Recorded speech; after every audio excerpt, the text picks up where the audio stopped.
इस कहानी की शुरुआत होती है एक लड़की को दिखाते हुए जो कि एक्टिंग कर रही होती है कि उसके अंदर एक डीमन यानी कि एक आत्मा घुस चुकी है और फादर भी पूरी तरीके से एक्टिंग करेंगे कि उस लड़की के अंदर प्रोसेस हुई आत्मा को बाहर निकाल सके, यानी कि वो उनका एक्सोर्सिज्म कर सके। लेकिन किसी को यहाँ पर अंदाजा नहीं था कि ये सारी चीजें उन पर कितनी ज्यादा भारी पड़ जाएंगी। अब कैमरा चालू होने पर वो लड़की एक्टिंग करने लगती है जैसे कि उसके अंदर कोई डीमन घुस चुका हो। फादर भी वहाँ जाकर अपने नकली एक्सोर्सिज्म की तैयारी कर रहा था। तभी अचानक उस लड़की के बिहेवियर में काफी ज्यादा चेंजेस हो जाते हैं, लेकिन देखने पर ऐसा लग रहा था कि वो लड़की अपने स्क्रिप्ट की रिकॉर्डिंग कुछ भी नहीं कर रही थी। यानी कि साफ साफ शब्दों में ऐसा लग रहा था कि उस लड़की के अंदर एक सच में डीमन यानी कि एक आत्मा घुस चुकी है जो पूरी तरीके से प्रोसेस कर रही थी। फादर, कैमरामैन, सारा स्टाफ इनका बहुत ही ज्यादा डर जाता है।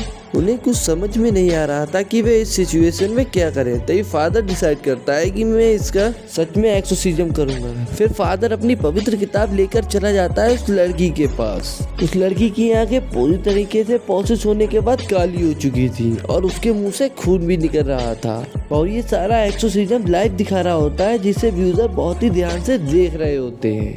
अब फादर अपनी होली किताब पढ़ते हुए उस लड़की के पास जाते हैं जो कि प्रोसेस हो चुकी थी। वो बहुत ही ज्यादा चिल्लाते हुए अपने आप को आजाद कर लेती है और उसने सबसे पहले फादर के ऊपर हमला करा और चारों कैमरे तोड़ दिए। इसके बाद जब फादर और उस लड़की को होश आया तो उन्होंने चारों तरफ देखा।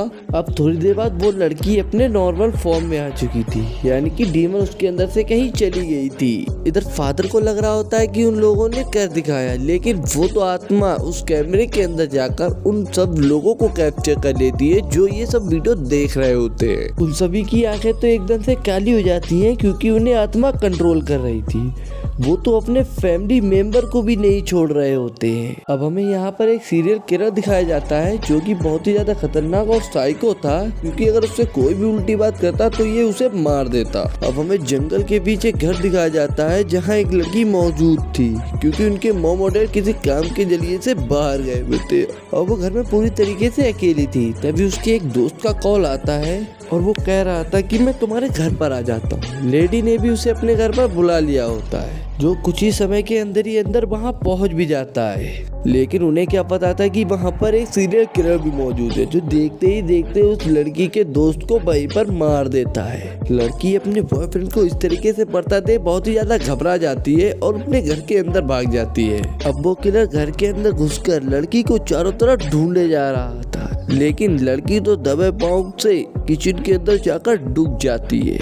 लेकिन वो सीरियल किलर उस लड़की को देख लेता है और उसके ऊपर लगातार नुकीली कीलें फायर कर रहा था। कुछ कीलें जाकर उसके पैर में लग जाती है जिस कारण वह चल भी नहीं पा रही होती है।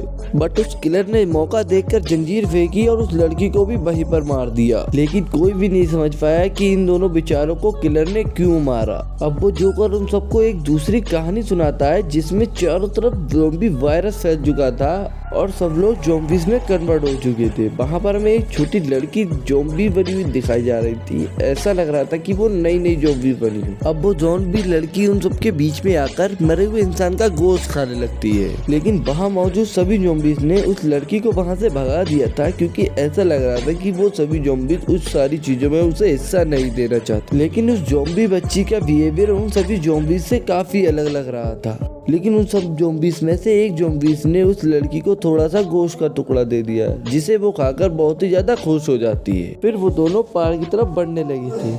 वो ज़ॉम्बी लेडी ज़ॉम्बीज़ को तो खुश करने की कोशिश कर रहा था, इसीलिए वो उस पर नए नए झूले झुला रहा था। भले ही वो दोनों ज़ॉम्बीज़ में कन्वर्ट हो चुके हों, लेकिन उनके अंदर की फीलिंग अभी भी बाकी थी, जिससे कि वो दोनों एक दूसरे से कनेक्ट हो रहे थे।